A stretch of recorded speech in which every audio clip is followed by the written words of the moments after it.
世界一危険、最貧国、最悪の国としてネガティブな情報ばかりが飛び交うアフガニスタン。皆さんはアフガニスタンについてどんな印象を持っていますか？貧困、戦争、タリバン、イスラム教、世界中に広がるアフガニスタンに対するネガティブな情報が多い中、今回はアフガニスタンとは一体どんな国でどんな人々が暮らしているのか、実際に自分の目で確かめてみました。はい、皆さん、What's up? アッパー翔太でございます。現在はドバイのインターナショナルエアポートでございます。今回アフガニスタンめちゃめちゃ準備大変だったんですけど、いろんな許可が下りて、今から念願のアフガニスタン出発っていうことで、イランやパキスタンなどの6カ国に囲まれた内陸国アフガニスタン。かつてヨーロッパとアジアの国を結ぶシルクロードの中継地点として様々な人や文化が入り混じり、多彩な文化が生まれ、多様な民族が生活する国家として1919年イギリスから独立した。その後もアフガニスタンは王様が国のトップに立ちながらもイスラム教の習慣を重んじる様々な部族が独自のルールのもとに生活する部族国家として比較的安定していたが、1950年代から国の近代化を目指し、大国ソ連の共産主義を参考にした大規模な改革が進められた。そして1978年には旧ソ連の後ろ盾を得たアフガニスタンの共産主義政党がクーデターを起こし政権を取ったが、今までのイスラム教の習慣を重んじる部族たちは黙ってはいなかった。旧ソ連が掲げる共産主義は国民の財産を共有することで格差のない社会を作ることが理想。そしてこの理想を実現するためには宗教は邪魔になるというのに対し、イスラム教は政治と宗教を分離せず、イスラム教の教えに沿って宗教を中心とした国づくりを掲げるとのことで、イスラム教と共産主義は水と油。弾圧を受けたイスラム教徒たちは立ち上がり、神の教えを守るために聖戦士ムジャーヒディンとして対共産主義ソ連を掲げ戦った。そしてこのムジャーヒディンの中には後のタリバンの最高指導者となるムハンマド、さらに同じイスラム国家を守ろうと後にアルカイダの最高指導者となるビンラディンを含む国外からのムジャーヒディンも参戦したことによって暴動が激化した。荒れに果てた治安を克服しようと共産主義政党の大統領は本格的にソ連に助けを求めたが、共産主義政党がアメリカにも接近していることを知っていたソ連はアフガニスタンの大統領を暗殺した。ソ連の思惑としては直接アフガニスタンに介入せず間接的にアフガニスタンを支配すべくソ連を支持するリーダーをアフガニスタンに置くことでソ連寄りの改革を進めさせアフガニスタンから撤退するつもりだった。しかし大統領が暗殺されるとそれまで暴動を起こしていたムジャーヒディン勢力は一層強まり、1979年ソ連は直接共産主義政党支援のためアフガニスタンに侵攻することになった。これに対して旧ソ連の勢力が広がることを恐れていたアメリカはパキスタンを通してムジャーヒディンへ最新の武器や装備などの手厚い支援を行った。結果、ソ連軍はアメリカの最新兵器にはかなわず1989年にアフガニスタンから撤退することになった。この紛争でアフガニスタンの人口 10% の150万人が亡くなり400万人が難民となる大惨事に至ったが、ソ連にとってもアフガニスタン侵攻の失敗は経済的に追い詰められ後にソ連崩壊の一因となった。ソ連撤退後アフガニスタンは一見落着と思いきや共通の外敵がいなくなったムジャーヒディン同士の内紛が次に勃発した。一部の声ではパキスタンがアフガニスタンを後に管理しやすいようにムジャーヒディン内にいくつもの派閥を作らせあえて内紛を起こさせたというパキスタンの思惑があったとの声もある中、パキスタンは内紛中のアフガニスタンで影響力を拡大するためアフガニスタンからパキスタンに紛争から逃れてきた人々のために神学校を次々と設立した。この神学校ではイスラム教の中でもかなり厳格で極端な教えが教えられムジャーヒディンの養成を目的とされていた。そしてこのパキスタン製の神学校で養成された学生たちが後にタリバンという組織を作り内紛中だったアフガニスタンを次々に治めていき後にタリバン政権を設立することになった。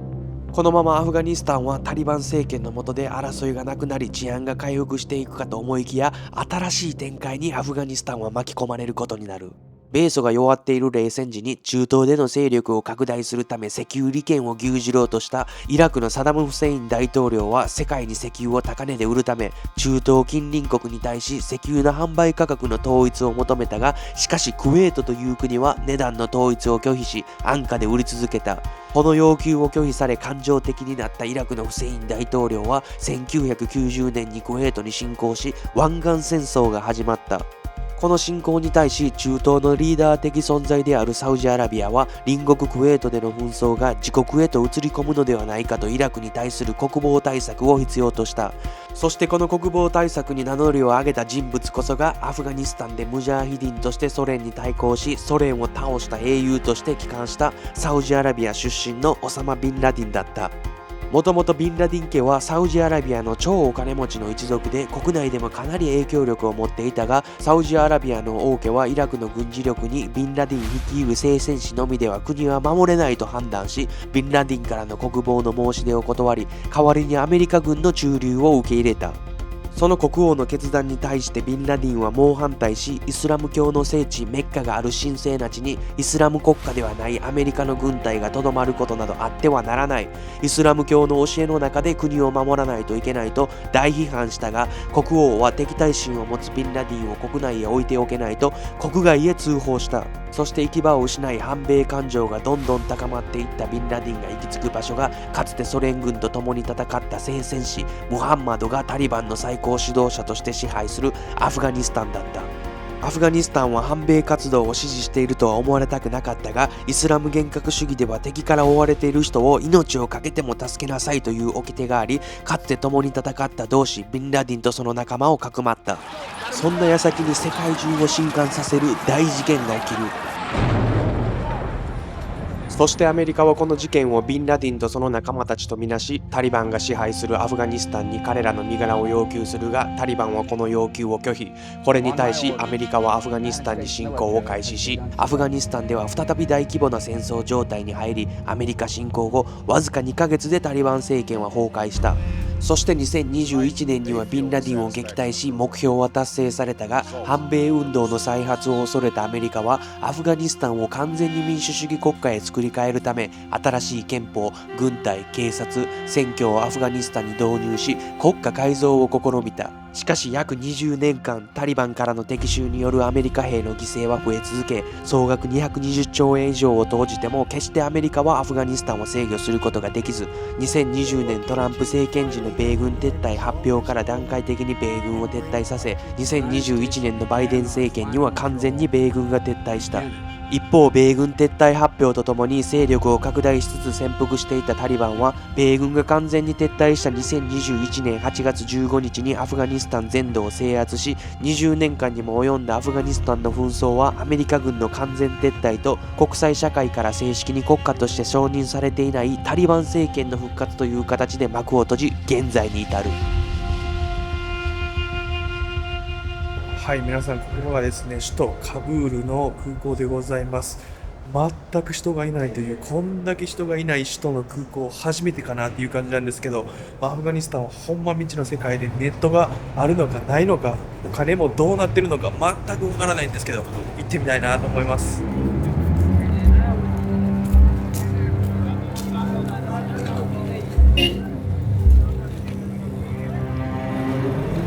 はい、ということで、アフガニスタンの首都カブールでございます。今のところですね、頭の中がネットのね、印象ばっかりなんで、ちょっとね、怖いなっていうのが強いんですけど、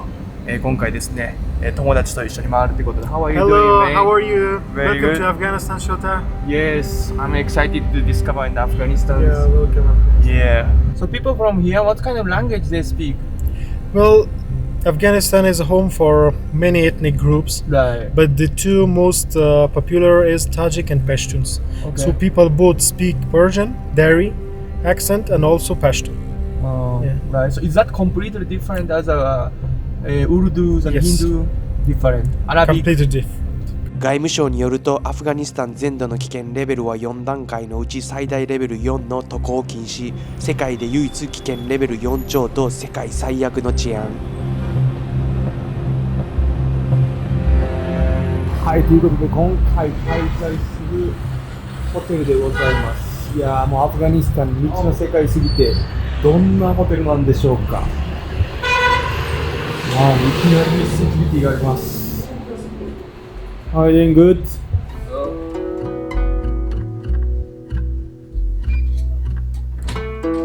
はい、ということで今回ね、滞在するアフガニスタン・カブールのここがね、4スターホテルっていうことで、バスルームもついてて、Wi-Fi もついてて、Wi-Fi もですね、結構速いです。YouTube とかも普通に見れますしっていう感じで、でもちょっとアップロードスピードはちょっと遅いかなっていう感じなんですけど、キューバとかに比べて全く Wi-Fi もですね、速いなっていう感じで、値段がですね、1泊$50でございます。今回ね、アフガニスタン旅するにあたっていくつかね、気をつけないといけないこともあってですね、アフガニスタンはイスラム教のシャーリア法に基づいて統治されたイスラム教の国っていうことで、宗教、恋愛、結婚とかね、様々な法律、あと慣習がですね、僕ら普段生活している世界とは全く違うということで、例えばですね、公共の場で、カップルはキスとかね、ハグ絶対にしてはいけない。あと男性の場合はですね、女性に話しかけたり触れたりですね、見つめることすら、禁止ということで、あとですね、政府関係の建物とか軍事施設を許可なく撮影すること禁止とかね、様々なことがですね、僕ら普段普通にしていること、できないこともたくさんあるんですけど、その辺はですね、アフガニスタンに今回僕ね、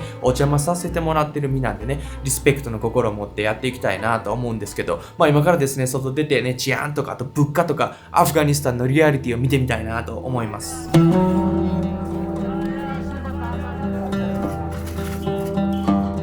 はい、ということでまずはですね、お金チェンジということで、アフガニスタンはですね、アフガニっていう通貨でですね、だいたい1ドルが70アフガニで、100円が48アフガニなんですけど、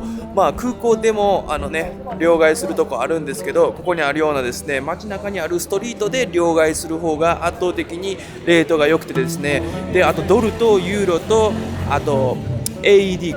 はかなりですね、レートがよく交換できるんですけど、円は受け付けてくれないところもあったり、かなりレートが悪かったりっていう感じですかね。今回ですね、僕ドルを持ってきてます。ドルがですね、めちゃめちゃレートが良くてですね、しかもドルはドルでも100ドルの一番新しい新札がめちゃくちゃレート良くて、その他のですね、旧のドル札とかやったらめちゃめちゃレートが悪かったり、あとね、20ドルとか10ドルとか5ドルとかめちゃめちゃ小さいドル札はめちゃめちゃレートが悪かったりするんで、皆さんアフガニスタン来る際は100ドルの新札持ってくることをお勧めします。で、アフガニスタンね、ネットもあるんかいなと思いよったんですけど、eSIM のエアロっていうのが使えてですね、今ね、ネットがつながってるっていう状況です。大体何ぼでしたっけ、25ドルで5ギガで30日っていう感じです。はい、ということで今やってきたのがですね、アフガニスタン最大のマーケットっていうことで、ここはですね、いつの世界っていう世界が広がってて、なんかパキスタンのペシャワル行った時と同じような風景がね、広がってるって感じですかね。いやー、でも人々はですね、ものすごいウェルカミングで、もう歩いてるだけでいろんな人に話しかけられるっていう感じですね。はい、またお茶に誘われまして、いやーもうお茶何回目っていうぐらい誘われてるんですけど、パシャワルのね、お茶とはちょっと違う感じの色でですね、ここはね、ナッツとかレイズとかいっぱいあるお店なんですけど、何でもこのね、お茶と一緒につまんでいってくれと、ものすごいおもてなしです。で、このお茶もですね、めちゃくちゃ美味しい。ペシャワルで飲んだ時はものすごいですね、砂糖が入ってたんですけど、このアフガニスタンのお茶は全然砂糖が入ってなくて、ほんま日本のグリーンティー飲んでるみたいです。بخير وش It was very nice tea, yeah, it's good. بخير وش Thank you. نوش جان نوش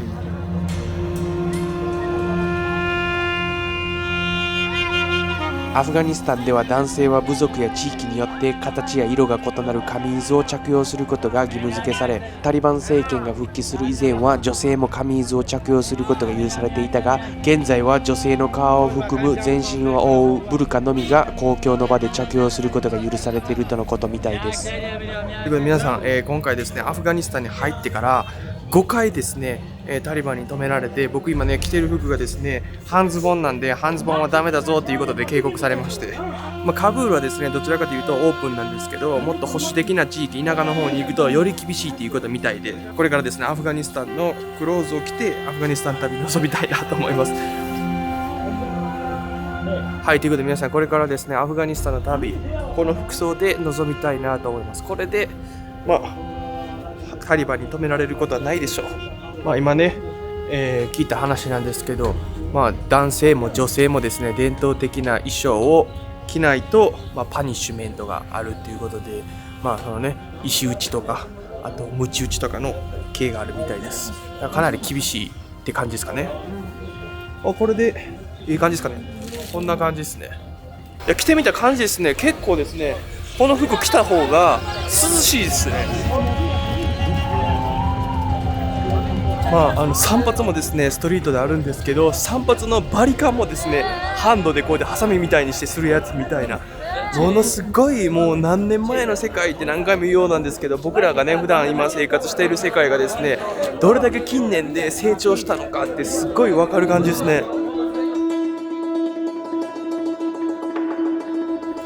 こんな感じでですね、マーケットにはですね、ガンショップとかもあります。聞いた話によると、ハンティングとかで使うようなガンみたいらしいんですけど、普通にですね、路上ガンショップとかもオープンであるって感じですね。Here, what's the regulation to have a gun? The regulation is to go to the in charge authority, Ministry of Interior, and you have to have a license for the gun. They will issue a license for your gun. Then you can have it for your security. でね、聞いた話によるとアメリカ軍がですねアフガニスタンから出た際にアメリカ軍が所有してた武器とか全てですねアフガニスタンに置いて出たとのことみたいなんですが、めちゃめちゃおかしくないですか。普通もしかしたら敵対するかもしれない相手の場所にですね自分たちの武器を置いてくることによってこれから未来より敵対してくる可能性があるんではないかなって僕個人的には思うんですけど、なかなかねちょっとね理解に苦しみますよね。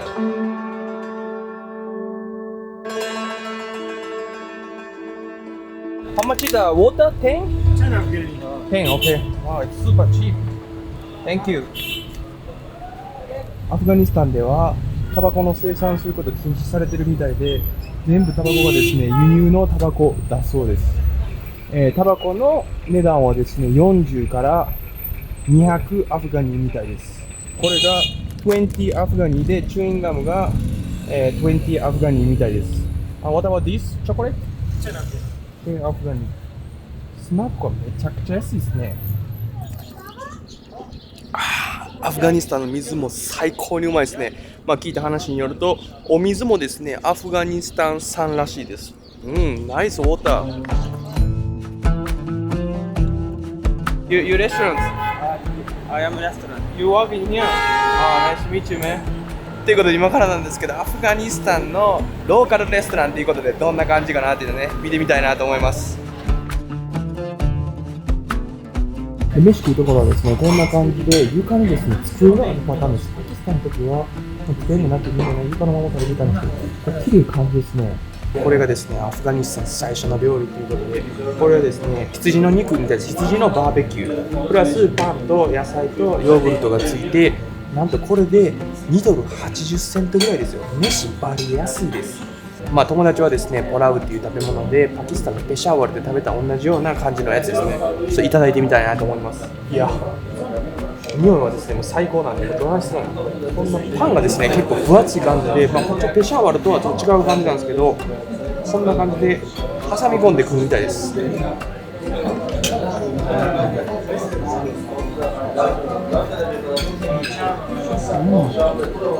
この羊の肉ね全然臭みがない、めちゃくちゃうまい。やっぱりめちゃくちゃナチュラルでフリーキャミカルで育った羊なのが全然匂いがない。でね、この油のところと赤肉のところのこのコラボレーションが最高ですね。めっちゃうまいわ。でパンはですね結構固めで何回も噛まなあかんようなパンですね。めっちゃうまい。でここね今みんないらっしゃるのは全員男性ということで、男性と女性が食べる場所分かれてるっていう感じで、聞いた話によると女性は家族以外の人に、飯食べるシーンを見せることはできないということで、家族で来た場合は女性は離れた場所で食べるということみたいです。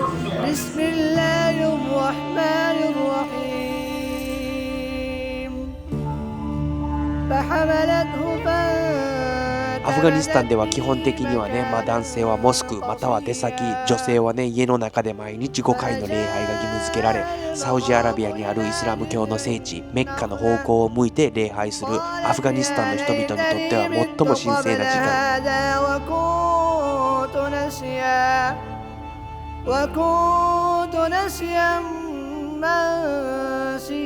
間。ということで今夜になりまして、夜はですねかなり静かだなっていう感じで、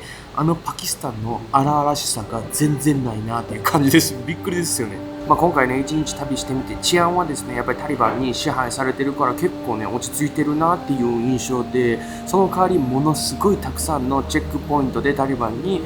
ビザ見せたりいろんなねチェックがあるんはそれは確かなんですけど、でも今回ね友達がいろんなね許可取ってくれたんで自由にいろんなとこ行けましたけど、もしアフガニスタンに誰も知り合いおらんかって一人で来てたらほんま自由がない、もう行けるところがほんま限られる旅になってたなってめっちゃ感じますね。今回1日目の感想ですかね。明日からねまだまだあるんでね、どうなるのかっていうのはわからないですけど。さて夕食はですね、ボラニっていうアフガニスタンのファーストフードをいただきたいなと思います。 So first, I'm gonna try the yogurt juice. It's salty. 皆さんこれヨーグルトなんですけど、すごいしょっぱいヨーグルト味のジュースみたいな、でも冷たくて美味しいです。で、問題のこれですね。まずはヨーグルトガーリック。めちゃくちゃうまい。So good。もう揚げたてでですね、中ポテトが入ってるんで、なんていうんですかね、ハッシュブラウンでもないんですけど、ちょっと似た感じかな。で、トマトサルサと一緒に。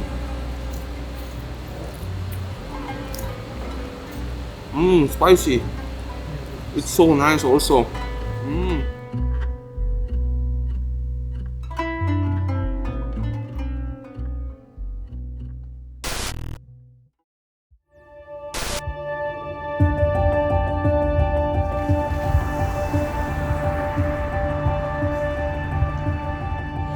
はい、皆さん2日目の朝っていうことで、アフガニスタンはですね山の国っていうことで、ヒマラヤの西側標高ね7000メートル級の山々にね囲まれてるっていうことで、首都ねカブールも標高1800メートルっていうことから朝晩ですねかなり涼しいです。で日中もですねそんなに暑くなくて、乾燥はめちゃめちゃしてて口ねすぐカピカピにはなるんですけど、非常にですね過ごしやすい気候ということで、冬はですねマイナス5度とかね、で寒いところとかやったらマイナス20とかにもなるみたいなんですけど、今日はですね金曜日っていうことでイスラム教徒にとっては休日。これがですねアフガニスタンの朝ごはんでございます。ミルクティーと、これねパキスタンで食べたような同じような感じですね。卵が上に乗ってるロティ。 This is the roti. Yeah. Yes.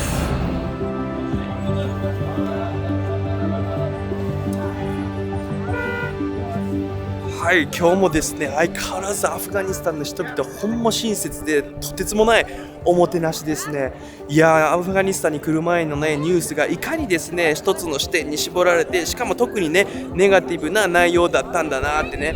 アフガニスタンの人々とリアルにね接してみて感じますね。いやほんまね過去にこんだけ悲惨な歴史があって、もし僕がアフガニスタンの人たちだったら外国人怖いなって思うのが普通なんかなと思うんですけど、でも彼らの接し方にはですねものすごいウェルカム、おもてなし感がねあるんですよね。その辺がすごいなって感じます。So what do you think about the foreigner? Like people come to the Afghanistan? tourist. د افغانستان د خارجيان چې کله دلته راځي موږ ډېر زیات خوشحالېږو په دې په هکله چې مطلب دوی دلته راشي. د دې مطلب دا دی چې افغانستان فی الحال څنګه دی په امن کې دی. په دې خاطر باندې چې خارجيان دلته راځي نو پوه شئ چې افغانستان کې امن انشاءالله براخه دی او فی الحال هیڅ مشکل نشته. 素晴らしいおもてなしといつも笑顔と活気のある人々。しかしネットの記事によると、アフガニスタンでは現在大きな問題を抱えていて、国民の 90% 以上が貧困と世界最悪の貧困国の一つ。人口の3分の2の約2880万人が緊急の人道支援を必要とし、そのうちの600万人が飢餓直前の状況。お金を稼ぐために臓器を売る家族がいたり、自分の少女や赤ちゃんを売ってなんとか毎日を生きているのが現状と書いてあるのですが、実際はどうでしょうか。 Okay, nice to meet you, bro. What's your name? My name is Izzat. Okay, Yes, my yes. name is Shota. Nice to meet you. Yeah, nice to meet you too. Okay, I'm this really is- happy to see you. Okay, thank you so much. Thank Thank you you. so much for welcoming me. You're very I welcome. appreciate. You're very welcome to Afghanistan, especially in Kabul and my home. Thank you. Wow, this is quite fancy. This house, right? Yes, yes, of course. This is the room for the guests. Oh, you have like Yeah. guest rooms. Yeah, guest room. In every Afghan Mhm. home, there is a special room for the guest. Oh, wow. Dedicated room. Okay. Just for the guests. Right. They can stay, they can spend the night in there. Oh, wow. That's interesting. Thank you so much. And then when you get the guest, you welcome to the tea or something. Yeah, tea. Wow. Yeah. Thank you so much. こんな感じですね。ティー入れてくれて、プラスこんな感じで。 We スナッ call クもで this すね green tea. 入れてくれました。 It's a part of culture. It's a part of the culture, green tea, right? Green tea. Oh, thank you very much. イスラム教のね戒律上ゲストルーム以外は他の人に見せることはできないみたいなんですけど、ゲストルームがですねその家の中で一番豪華に作られてるそうです。 How is Afghanistan life? As you see now, good, not bad. Most of people are in governmental work jobs. How much you get paid per month? How much you make a money?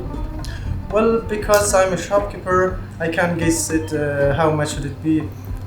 Because every day we collect the money from the shop, and tomorrow we buy other things, and we cannot guess it. How much should it be? So how much is the average salary? Well, it depends on what are you doing Mhm. and what's your profession. Right. But it can range from 30,000 Afghani, the starting. Mhm. It can go up, it can go higher. Okay, so minimum 使えれば around 30,000 30,000 Afghan. Afghani. So do you think it's enough money to survive your life or no? If you work? Well, if even it's not enough, no, and so we're coupled to continue our life. So everyone help each other. Yeah. Oh wow, that's impressive, no? When I was in Pakistan, what I hear is like if you have 10 families, 2 people working for 10 peoples. Is that same as Afghanistan too or no? Yeah, it's also the same Pakistan. Oh, okay. So how many kids you have? How many family are you? Well, we're 7 people in family, Mm-hmm. and only I'm working with for a family to feed my family. Mm. Here in Afghanistan, it's habit for all families. If you're one man, you work for all. Oh, even 20 families. Even it's 20 or 70. 現在世界で問題視されているアフガニスタンの女性差別問題。世界で最も女性が生まれてくるのに最悪な場所と言われ、女性に対する規律は人権迫害ともネットの記事ではある。アフガニスタンはね、世界で最も厳格な宗教戒律がある国ってことで、公共の場での音楽や踊り、海外のテレビや映画の禁止、男性はね、髭剃り禁止など様々な規律があって、これらの規律はね、文化や伝統、国、そしてね、自分自身を守るためのものだとね、タリバン政権は主張してるんですが、女性のみに対してもね、多くの規律があって、12歳以降の学校での就学や仕事の禁止、女性のみでの外出やスポーツ、旅行の禁止などがあるみたいで、これらの女性に対する規律はイスラム教の教え、女性を大切にしなさいをより厳格に捉えた規則とのことみたいで、規律を破ると警告、罰金、罰則が与えられ、世界的に見ても稀なね、鞭打ちや石打ちといったような刑罰も存在すると言われてるみたいです。20年前のね、タリバン政権はですね、公開刑とかも普通にあったりですね、してたみたいなんですけど、現在のタリバン政権はよりね、寛容な政府になったっていうね、地元の声もあるんですけど、果たしてね、これが文化や国を守ることなのか、それとも人権問題なのかっていうのはね、イスラム教のことを知らず、イスラム教徒でもなく、アフガニスタンに住んでない僕個人の外国人がね、黒白判断することでもないと思いますし、現にね、今回カブールで出会った人の中にはこれらの規律をね、困難、強制、迫害と考える人もいれば、自分たちを守るためのものなんだと考える人もめっちゃ多くいたのは事実。そしてね、アフガニスタンの中でも地域、民族、宗派によっても規制は違い、カブールの中でもね、ブルカを着用している人が多い地域があったり、ブルカ着用していない人が多い地域があったり、彼らの中にはですね、半端ない深さ、信仰している人のみが知れる意味合いとかもね、ありそうな気もするので、簡単にこれはね、間違いなんて言えるような感じではないような気がします。アフガニスタンでのね生活は本当に幸せなのか。現在ねアフガニスタンでは2つの意見があると言われている。長い紛争が終えてね、タリバン政権の影響により治安が以前より回復し、自由に外歩き回れたり、他の国からの支配を受けることなく本来の自国の文化イスラム教に厳格な生活ができていると考えている人、一方でねタリバン政権後に国を去った人々もいるみたいで、その理由に紛争はいつ起こるのかの恐怖からの疲れ、タリバンがね支配しているから治安は安定しているように見えるが、実際にね敵対勢力の攻撃で今年の5月に観光客のバスの襲撃があって6人亡くなったり、2日前にもですね敵対勢力からの爆弾攻撃で人が亡くなったり、夜はね地元の人でさえほとんど歩いていない緊張状態。そしてね監視社会での人々の疲れってことで、アフガンの人はねキューバの人と同じく一切公共の場で政府に対する批判的なことを言えず、言論の自由がないという人もいてですね、街の至る所には男性女性の私服警官がいて、どこで何を話してるのか、規律をちゃんと守ってるのかなどのね常に監視された環境ってことで、でもね過去の治安の紛争状況を聞くと、厳しい監視社会の影響で治安が以前より安定しているのかなとも思ってみたり、そんな中ですね、今回僕が見たアフガニスタンではですね、物乞いの人はめちゃくちゃいますけど、ホームレスが全くいない、ゼロです。それが逆に奇妙で、飯が安いからなのか、それともイスラム教の精神で人々が助け合ってるのか、タリバンが援助しているのか、そこはねわからないんですけど、こんだけホームレスがいない国も珍しいなって感じた首都カブールの滞在でございました。でもねアフガニスタンはキューバと同じく毎日情報やね状況がコロコロ変わっているとのことみたいなんで、2024年9月はこんな状況っていう感じでですね、これからアフガニスタンにはね2週間滞在する予定なんで、もっと深くね僕の自分の目でアフガニスタンを見て皆さんにもねシェアできたらなと思うんで、動画がいいなと思ったらチャンネル登録のほどよろしくお願いします。ということでアフガニスタンの首都カブールからでございます。アディオス。